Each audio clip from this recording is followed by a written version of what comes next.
Someone should have warned me that I'd get as attached to Hunter x Hunter as I did before I watched. It's kind of like how someone should have warned you that you'd be as attached to this channel as you will be once you subscribe. Oh wait, I just did. Well, subscribe at your own risk. You've been warned. So all jokes aside, I wasn't expecting to enjoy Hunter x Hunter as much as I did. So geez, to help me organize my thoughts, I'm gonna be breaking this review into 3 parts: the characters, the world, and the plot and my predictions. The characters. Oh my god, I'd probably go as far to say, for the first 8 episodes, the characters completely carried the show. They're the best part of the show, but that's not necessarily a bad thing that they carried the show, because they're truly a master class on how to write good characters. At no point do these characters feel like they're just talking heads from the author, or somebody is just putting the words in their mouth or anything like that. They truly feel like living, breathing people who just have their different thoughts and opinions on the world. So I presented myself with one of the biggest challenges by having to rank each character from least to favorite. If we're gonna start with my least favorite to my favorite, we're gonna have to start with Kurapika. Kurapika by no means is a bad character or the worst. It's just, I love all these characters, but I think I love him the least in this arc. Kurapika had some great moments in this arc, and his story seems so intriguing. I just feel like I would receive it a little better if I hadn't seen this trope done before so many times. Well, not so many times, but I've seen it done with Sasuke. I feel like I've seen it before. It's just a revenge storyline. But I'd be lying if I didn't say Kurapika differs from Sasuke in this trait. He seems to be the most versatile character in the group. He's smart, but he also has this monster strength that I cannot wait to see more of. When he fought that monster looking guy that I don't remember the name of, but he's on the screen right now, I was on the edge of my seat. I was like, yo, he just punched the living heck out. It was like a Luffy moment from him. And that primal anger that he has, that's so intriguing to me, that once those eyes flash red, it's a wrap. Get out of there. But moving on, next up we have Leorio at number 3. Leorio honestly probably would have been at the bottom of my list if it wasn't for the 5th phase of the Hunter exams. Him yelling at the ninja guy for beating up Gon and knowing good and well he could not do anything at all if he would have ran in there and tried to save Gon. That was everything for me. But I truly believed that he would have done it, because he got so angry, and it was like, yo, I was getting angry too. I was right there with him. I wanted to jump in there and help Gon too. But that just demonstrates his loyalty as a character, and it moved him up a notch, because Kurapika was going to be above him. Leorio's character honestly got 10 times more interesting once his backstory was introduced. This dire want of money became so much more tragic when he realized he was only doing it to help people who can't help themselves. But at the same time, I'd like to see him get to the point where he has this money, where he's become a hunter already, but he realizes that money can't buy everything.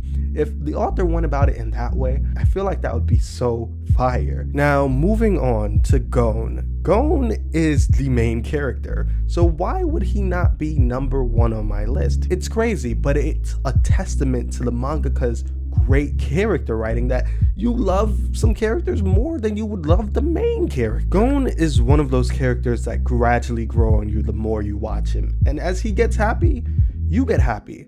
The scene that really helped me realize that I love this character now, that like, oh my god, I love him now, like that moment was when him and Killua were trying to get the ball from the chairman, and Killua had quit because he knew, like, yo, I'd never get this ball. So Gon just decided, hey, I'm gonna change my goal into getting the chairman to use his right hand. And the happiness that Gon had when he finally did it was just so infectious that I'm like, yo, this is the character. Like, I love this guy. And sure, Gon has some tropes of your typical shonen protagonist, but he truly is set apart from them in this way. Gon's bond with nature is unlike anything I've ever seen before. And I guess you could probably expect something like that from a show called Hunter x Hunter, but that's just another infectious part about his personality. It's like, yo, I want to be as good with nature as this kid is. Like, he's so in tune with it. It's like, it's amazing. And for my number 1, it's Killua. I'm sure you all guessed that would be my number 1, but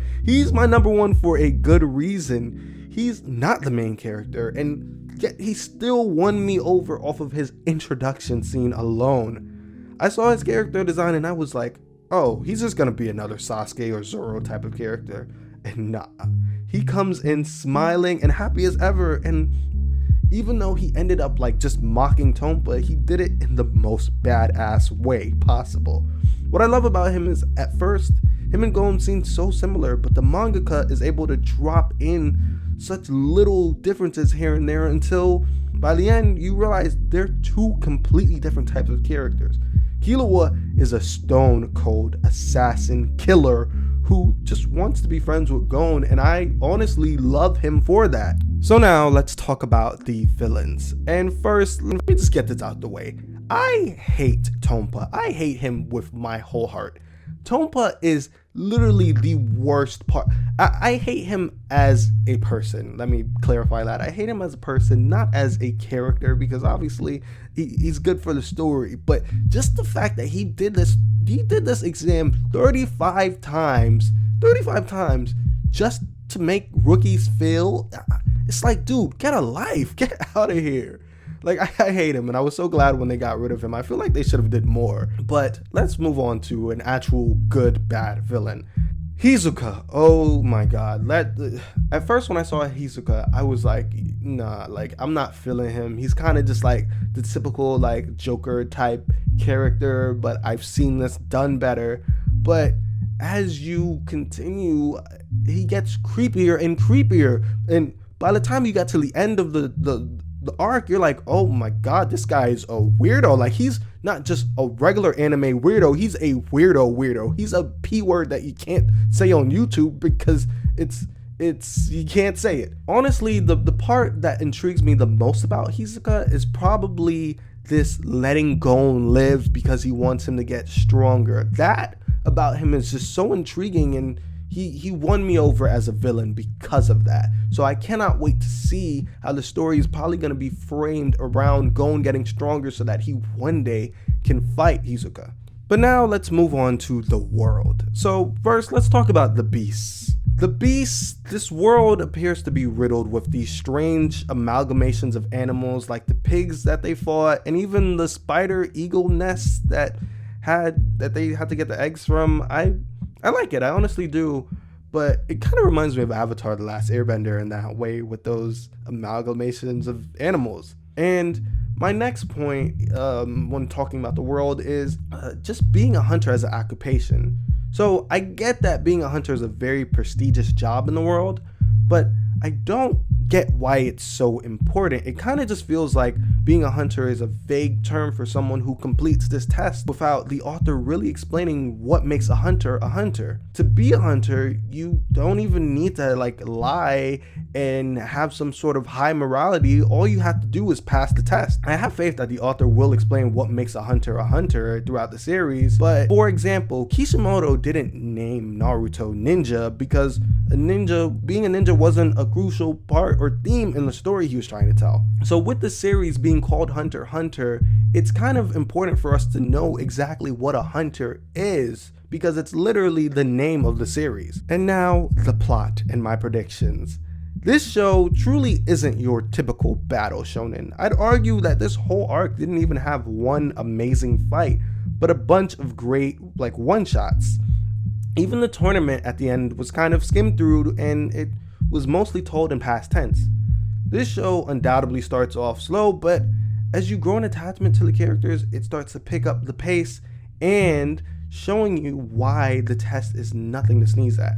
Hisoka being there waiting for Gon is a great addition as well. This is a weird prediction that I have, but I feel like Leorio is going to end up leaving the group at some point in like an Usopp fashion, because it's obvious that he's the weakest link in it, and I feel like he's going to be so insecure about having little kids always be the one to save him. So that's something I'm looking forward to, and of course I'm looking forward to seeing a lot more Killua and hopefully finding out the depth and the horrors of his backstory in this next arc. There are just some authors that you can just put a page in front of them and they write the beginning of their story, and you know that they have a plan and a purpose for it from the very first page. And at some point you can even trust that they just know how to tell a story. I believe Hunter x Hunter is one of those stories, and I can't wait to be back here next week reviewing the Zoldyck family arc. Until then, be sure to subscribe, like, and leave a comment on what you thought about my thoughts about the Hunter exam arc in Hunter x Hunter.